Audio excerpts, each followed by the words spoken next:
know $1,100 for student fees and $250 for a graduation gown? She did it to work for you. And now you can do something for her with a job benefit that helps your employees pay off their student loans. Gratify is gratitude.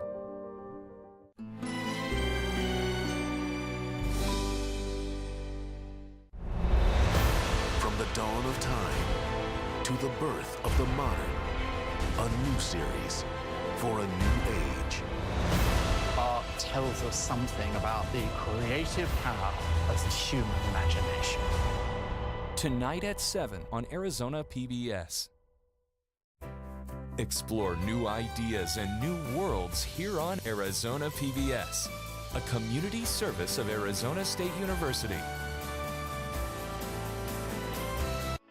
If you are 60 or over, consider a charitable gift annuity with Arizona PBS. A charitable gift annuity will provide you a steady stream of income during your lifetime and also help ensure that Arizona PBS is available for future generations.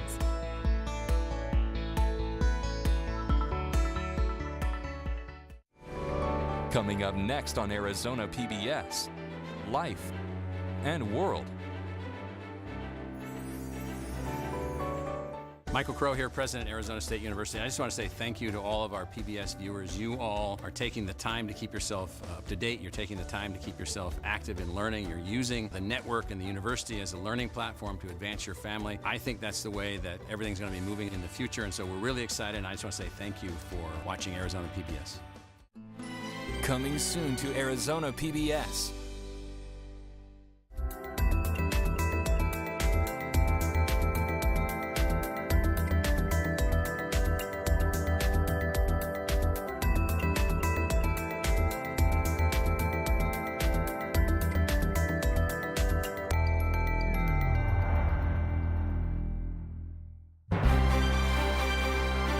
From the Cronkite Studios in downtown Phoenix, this is Cronkite News. Starting today, teachers across the state will vote on whether they should demonstrate a walkout for more school funding. I'm Tyler Fingert at Grand Canyon National Park. It is a view to see, but the diversity of visitors is a problem the National Park Service is trying to fix so that more people get the chance to see this. And new technology that gives surgeons a 360 view of a patient's brain tumor. Cronkite News starts now. Good evening and welcome to Cronkite News on Arizona PBS. I'm Noelle Lilly. And I'm Tyler Paley. Thanks for joining us. Votes are going on now in schools across the state. Arizona Educators United is asking teachers to vote on a proposed walkout after Governor Doug Ducey's plan to raise teacher pay by 20% by 2020. The organization says he also needs to include per-student funding and competitive pay for other administrators, like librarians and janitors. But as Cronkite News reporter Alexis Burdine found out, some say even more needs to be done. I think people want to make sure that we let the governor know that we appreciate the fact that he is listening, but unfortunately it was not enough. I'm on the side of the teachers, and I've been listening, and we've been working. Governor Doug Ducey's proposed pay raise would increase teachers' salaries, but not the salaries of other school employees, such as social workers, custodians, and cafeteria workers. Cronkite News reached out to the governor's office for comment, but did not receive a response. Raquel Mamani, a parent liaison with Arizona Educators United, says that despite rumors of a teacher walkout lasting potentially until the end of the school year, teachers are not planning for that yet and are taking things one step at a time. Well, I think that the negotiations should continue. The pressure, the teachers and the school boards and the PTAs and Save Our Schools and Red for Ed, all of them should keep the pressure on the governor. The governor needs to have educators at the table. It is about deciding whether or not they have to finally take it further so that the governor and the legislature realize that we're in a critical moment. Voting closes on Thursday at 4 p.m. and teachers may be leaving Arizona schools empty, depending on the results. In Phoenix, Alexis Burdine, Cronkite News. Teachers and supporters across the state will be hosting a walk-in tomorrow morning before school begins in an effort to continue the conversation about funding.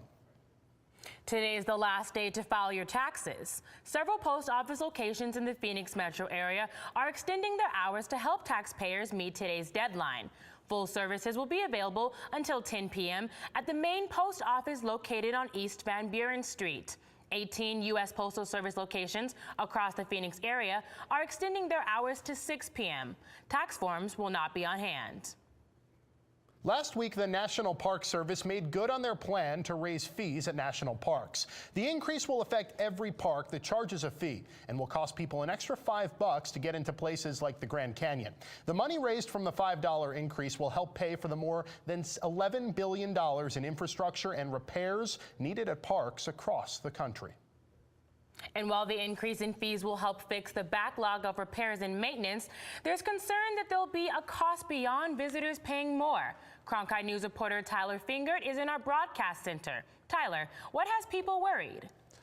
Noelle, the big concern is that as the price goes up, less people will visit parks. Not only that, but people we talk to say it will cut into diversity efforts being made by the National Park Service in recent years. Thousands of feet above the canyon floor, it's a view you can feel. No picture could ever do it justice. I mean, it's everything I expected and then some. Lisa Brokenbrow and Doug Griffin drove 3 straight days from Delaware just to get to the Grand Canyon and a chance to see what more than 6 million visitors saw last year alone. When you're here, you get the experience more than just a picture. You know, the pictures are beautiful, but being here, you get the full experience and just the wow factor of everything. The park boasts some of the best views of this beautiful canyon that stretches more than 250 miles across the Southwest. But that view is largely seen by a select group of people. A 2011 National Park Service report shows visitors to parks are overwhelmingly white, with just 1 in 10 visitors being Hispanic and just 7% African American, both underrepresented compared to their populations in the country. We should be concerned because something is there keeping us from attending in the same numbers as the rest of the population. Citlatle Reyes works with Latino Outdoors, which is working to get more Latinos outside. There's definitely maybe a message not getting across that is their park, that they can enjoy it. And that's, I think, the issue we have there. Diversity is a big issue for the National Park Service, and they're trying to bring more people from more backgrounds to places like this, the Grand Canyon. But they're also trying to increase the diversity of their own staff, hoping that helps to bring more people to the park. We need to do a lot of stuff within our park as well, and that's, everything from making sure staff looks like the American public, making sure that there's visibility in our publications. Vanessa Ceja Cervantes is the outreach coordinator at the Grand Canyon. She's working to bring more people to the park as they get ready to celebrate 100 years. I think we need to see more brown people represented in the National Park Service. We need to see more languages represented, more culture. I feel like we need to be very cognizant of the fact that we have increased diversity in our nation, and that increasing diversity needs to be represented amongst the federal ranks. Beyond hiring, the Grand Canyon is also reaching out to underrepresented communities, asking about their interests. Not everyone enjoys the outdoors the same way. Someone might enjoy an 8-mile hike into the canyon, while someone else might enjoy, watching the wildlife, hanging out with their family. So we're taking all those things into consideration. Ceja Cervantes also says the Park Service is using their best asset, people, by making sure a friendly face is there to answer questions. When I go out to a trail and I see a Hispanic family, I get really excited. And I'm like, hey, I can speak Spanish. If you guys need help, let me know. Back with Lisa and Doug, the short trip was worth it. 3 days in each direction for just a few hours at one of the natural wonders of the world. Some things you can't afford, but some things you can't not afford. And this right here, you can't not afford it. For them, a view that can't be seen in pictures. The Park Service is also using fee-free days as a way to battle the cost of visiting, and that is facing a cutback. In 2017, there were 10 days. This year, there are just 4. We should mention that one of those fee-free days is coming up on Saturday in honor of National Park Week. In the Broadcast Center, Tyler Fingert, Cronkite News. Vague laws invite arbitrary power. That was the reasoning of Justice Neil Gorsuch. The swing vote today as the Supreme Court struck down a law allowing deportation of immigrants convicted of, quote, crimes of violence. The High Court ruled 5-4 that the law was unconstitutionally vague, asking judges to use guesswork to determine what a crime of violence is. The case involved a permanent legal resident in California, but immigration attorneys in Arizona said it levels the playing field for immigrants. A federal appeals court said it will name a special prosecutor to challenge former Maricopa County Sheriff Joe Arpaio's push to vacate his criminal contempt conviction. Arpaio was convicted last year for failing to stop racial profiling of Latinos by his deputies, then pardoned by President Donald Trump. A lower court dismissed Arpaio's case but didn't vacate it. When Arpaio appealed, the federal government said it sided with him, leading the appeals court to call for a special prosecutor. An attorney for the former sheriff called the decision disturbing, saying courts are supposed to be neutral. Also, the Trump administration's plan to include a citizenship question on the 2020 census has angered advocates for immigrants and minority groups who say it targets them and will lead to an undercount. And today, that anger turned to action, as Cronkite News reporter Ariana Bustos tells us from our Washington bureau. The executive director of the National Association of Latino Elected Officials, Arturo Vargas, said the impact of a citizenship question on the 2020 census form isn't just theoretical. It's already happening. Already, we're seeing individuals in Providence refusing to participate simply because they think there may be a citizenship question on it. Vargas spoke at the National Press Club today about his concerns for the 2020 census.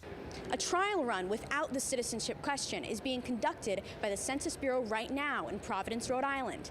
After that test, NALEO intends to conduct its own study about the effectiveness of it. This comes as civil rights groups filed a lawsuit today on behalf of the city of San Jose and the Black Alliance for Just Immigration against the Commerce Department because of the citizenship question. The decision to add the question was made last month by Secretary of Commerce Wilbur Ross, who said it's needed to protect voting rights. A Commerce Department spokesperson said in response to criticism, Secretary Ross found that the need for accurate citizenship data and the limited burden that the reinstatement of the citizenship question would impose outweigh fears about a potentially lower response rate. The number of congressional districts in a state and distribution of federal funds rely on an accurate count of population by the census. Vargas pointed out that 8 states, including Arizona, gained more seats in the House after the previous decennial census. After the 2010 census, they all gained in congressional representation, and they all gained over that decade in their Latino population. Vargas said an accurate count of Latino population is paramount. You cannot have a successful census if you don't count the nation's second largest population group. Latinos are 18% of the population. If you undercount Latinos, you have a failed census. Reporting from Washington, Ariana Bustos, Cronkite News. Vargas said that if efforts to keep the question off the census fail, his group and others would work to make sure that people do fill out the form, to make sure everyone is counted. Governor Doug Ducey announced Eileen Klein as Arizona's new state treasurer. The outgoing president of the Arizona Board of Regents has experience managing the state's budget as a former chief of staff for Governor Jan Brewer. Klein wrote, quote, Arizona's economy is strong and getting stronger. One of the most important roles of government is to responsibly manage the taxpayers' dollars they have entrusted to us, and I take that responsibility very seriously. Former Arizona District 13 Representative Don Shooter is filing a $1.3 million claim against Governor Doug Ducey's chief of staff and Arizona House Speaker after he was expelled for sexual misconduct earlier this year. According to the claim, Shooter feels as though he was targeted by the governor's office and that House Speaker J.D. Mesner changed House rules to remove him from his committee chair spot. Today, Starbucks announced that they will be closing stores nationwide for racial bias education. Reporter Sydney Eisenberg has details on how the closure will affect all Starbucks locations here in Arizona. Today, Starbucks announced they will be closing all stores nationwide, including Arizona locations, during the afternoon of May 29th for racial bias training. This comes after 2 black men were arrested last week at a Philadelphia Starbucks while waiting for a friend. Starbucks CEO Kevin Johnson issued a video apology yesterday, calling the incident reprehensible. This is not who we are, and it's not who we're going to be. We are going to learn from this, and we will be better for it. Nearly 175,000 employees will receive the training, which will be provided by the NAACP, the Anti-Defamation League, and the Equal Justice Initiative. Carrie Pfeffer, who helps companies with crisis communication, says the quick action by the company is a smart business decision. So that's part of the reason that you see them respond the way they are, hoping that people will realize that this situation happened, but then also give them credit for how they handle it. In Phoenix, Sydney Eisenberg, Cronkite News. People are resorting to rideshare apps such as Uber or Lyft instead of an ambulance. Coming up on Cronkite News, why officials say although it may be a less expensive option, it may not be the safest. And how new technology is helping doctors and patients alike understand the inner workings of a brain tumor. I'm Judy Woodruff, anchor and managing editor of the PBS NewsHour. The journalists of tomorrow face a fast-changing media landscape, but quality news remains vitally important to our communities, our country, and our world. At ASU's Walter Cronkite School of Journalism and Mass Communication, students learn solid, reliable reporting, holding the powerful accountable, and rebuilding the public's trust. The Cronkite School and Arizona PBS, preparing the next generation for a stronger future of journalism. Soon, neurology patients will be able to better understand their brain tumors and spine injuries. Cronkite News reporter Jamie Fossenkemper talked to doctors at the Mayo Clinic in Phoenix about a new technology that they say is the future of healthcare. Augmented reality gives surgeons at the Mayo Clinic a 360 view of brain tumors and spines to provide paths to better treatment. What augmented reality is the ability through special cameras to superimpose that so that I'm actually looking at the real brain, but much like the Pokemon game, I can also see additional things layered on top of that. Doctors first take an MRI of a patient using special cameras, then build a 3D model tailored to that person's spinal cord or brain. Build patient-specific models for what's going to happen for that individual patient. The models help surgeons do the operation before the operation to reduce harm and enhance treatment. What's available to you through the naked eye is only the tip of the iceberg. With a more complete view seen through special augmented reality goggles, doctors can sculpt the right dose of radiation to attack cancer cells. So it's very personalized medicine meets math. In the future, patients can get their own visual view to help them understand what is happening inside their bodies, and surgeons can better comprehend a patient's specific needs. Augmented reality has a powerful ability to transform not just neurosurgery, but healthcare. With a hopeful vision for full patient recovery. In Phoenix, Jamie Fossenkemper, Cronkite News. Dr. Swanson brought this technology to the Mayo Clinic in Phoenix about 3 years ago. Right now, it's only being used on the most critical patients. Doctors hope to expand its use in the years ahead. The Tempe Fire Department says residents are calling Uber or Lyft for minor injuries. Cronkite News reporter Madison Miller explains what some believe is faster and cheaper transportation may not be safe. When Tempe resident Zach Lutz broke his collarbone during an intramural football game, he didn't call 911. He used an app. I got hurt and didn't want to call an ambulance due to the fact that it's $1,000 for an ambulance ride. I decided, why not take an Uber? Paul Neese, assistant chief of the Tempe Fire Medical Rescue Department, says that more people are calling rideshare operations instead of paramedics, and that's a costly mistake. If your chest kind of hurts and you're running a fever, you might have the flu and you might be having a heart attack at the same time. If you get in an Uber and you die of the heart attack, that's really, that's a result of your decision. Neese says people may think an Uber would be quicker, but that's not true. We would hate to see someone get in an Uber who was seriously ill because they thought that it was a quicker response. Our response in Tempe is excellent. Uber's Tracy Breeden says in a statement, the company discourages people from using the service to get to a hospital. We're grateful our service has helped people get to where they're going when they need it the most. However, it's important to note that Uber is not a substitute for law enforcement or medical professionals. In the event of any medical emergency, we encourage people to call 911. Lutz says that he has no regrets despite the risk. I think in my case, wasn't life-threatening. I was just in a lot of pain and I wanted to get to the hospital. And ride shares won't provide medical treatment if needed on the way to the hospital, like paramedics will. In Tempe, Madison Miller, Cronkite News. Noelle, bicycling is a great way to stay healthy and be environmentally friendly. That's right, but the lack of bike lanes in Phoenix can make riding around difficult. Coming up on Cronkite News, the effort to make Valley roads safer and more convenient for bicyclists.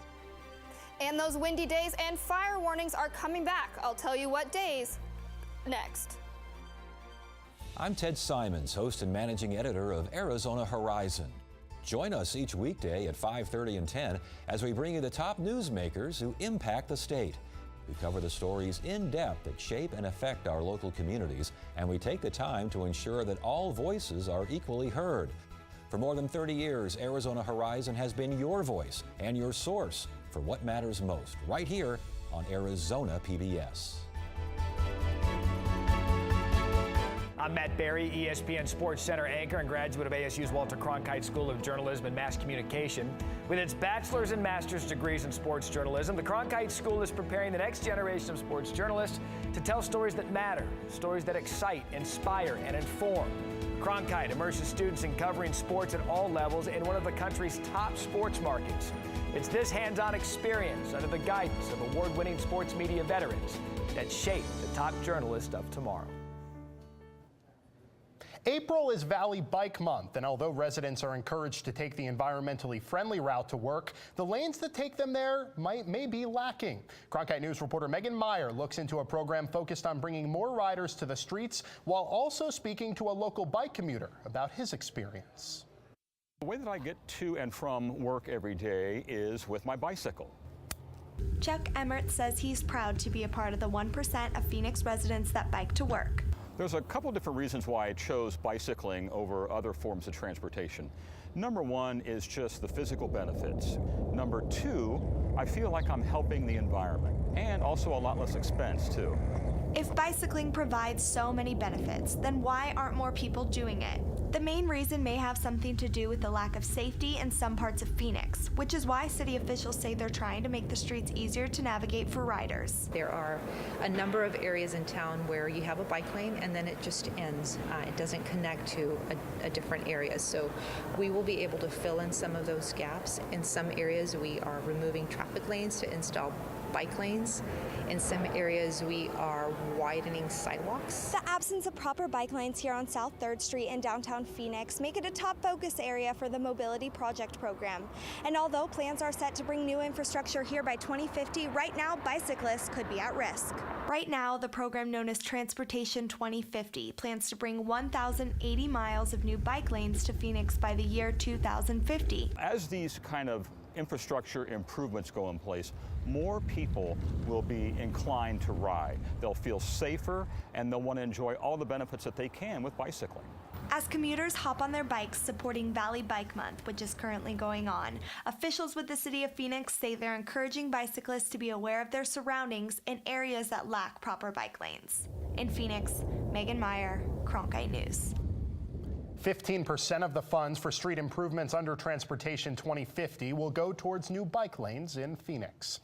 Well, Noelle, we've had beautiful below average temperatures for this time of year. Hopefully they'll stick around. Let's ask Courtney Malley, who's tracking our forecast. Thanks, Tyler and Noelle. Let's first take a look at our high temperatures today around the region. If you can see here, everything in the southwest is a little bit below average. 60 degrees in LA, 61 in San Diego, 67 in Las Vegas, and 73 here at home. So let's take a look at the temperatures in the valley for this evening. It's going to be in the upper 60s this evening, so it's the perfect temperature to take your dog out on a walk or eat dinner outside. However, as the evening turns into early morning hours, it is going to get chilly into the lower 50s. Taking a look ahead for tomorrow, it's going to be back on average. So we're hitting 80 degrees in Phoenix, 80 in Casa Grande, 82 down in Tucson, 57 in Flagstaff, and 65 in Prescott. Now taking a look for the next few days, again, we're going to be seasonally average, 84 for tomorrow and Thursday. But Friday, we need to take note, it is going to get breezy just like it was last week, meaning if you're up north, those fire dangers are going to increase. And as for the rest of the weekend, it's going to be in the high 80s and lower 90s. For Cronkite Weather, I'm Courtney Malley. We use social media to share what we're doing with our friends, but could it be affecting our well-being? Coming up on Cronkite News, we examine the correlation between social media and mental health.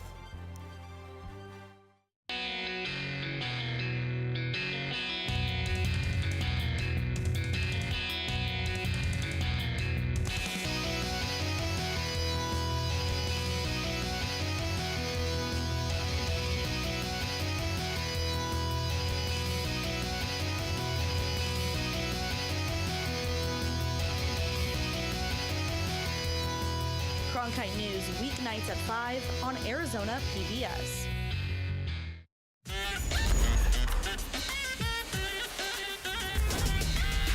Third Rail with Ozzy, the new weekly show where we tackle the taboo and debate the tough questions with some of the most interesting minds in the game.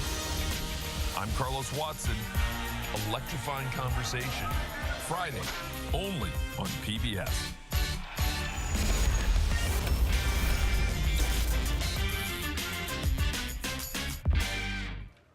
Mark Zuckerberg faced hours of questioning last week regarding Facebook's security scandal.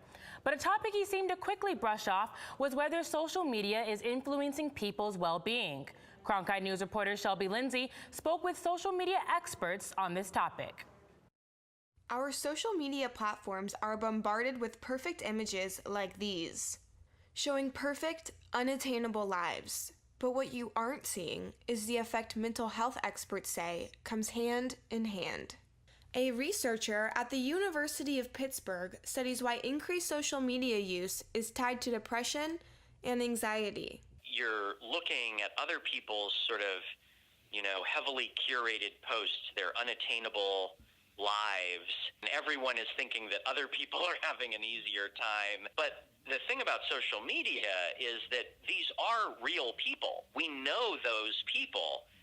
I tell my students, sit at home on a Friday night and look at your social feeds and see what your friends are doing and then see how you feel. You will feel lots of things, from FOMO to loneliness to feelings of self-worth that aren't so high. It's not just college students. Dr. Susana Flores noticed a change in her clients and decided to write a book about it. The idea for FaceHooked presented itself when I was doing private practice in Chicago. My patients were presenting with anxiety or depression due to misunderstandings or an obsessive quality with interactions on social media. A question all three experts want Americans to ask themselves. Why are we posting these photos? And maybe what we should all be doing more of, and why am I posting this new outfit? Why am I lifting up my shirt? Why am I posing in this pair of pants versus another versus doing it all? Reporting in Washington, Shelby Lindsay, Cronkite News. Cronkite News is proud to be the news division of Arizona PBS. Here's what's coming up on Arizona Horizon and PBS NewsHour. On the next Arizona Horizon, former NATO Ambassador Kurt Volker will join us to talk about U.S. missile strikes in Syria and what's next in the region. And we'll try to sort out the education funding puzzle. I'm Judy Woodruff. On the next NewsHour, our Making the Grade team looks at the recent successes and ongoing challenges of Chicago's public school system. That's Tuesday on the PBS NewsHour. That's it for Cronkite News tonight. Thanks for joining us. For top Arizona stories anytime, go to cronkitenews.azpbs.org.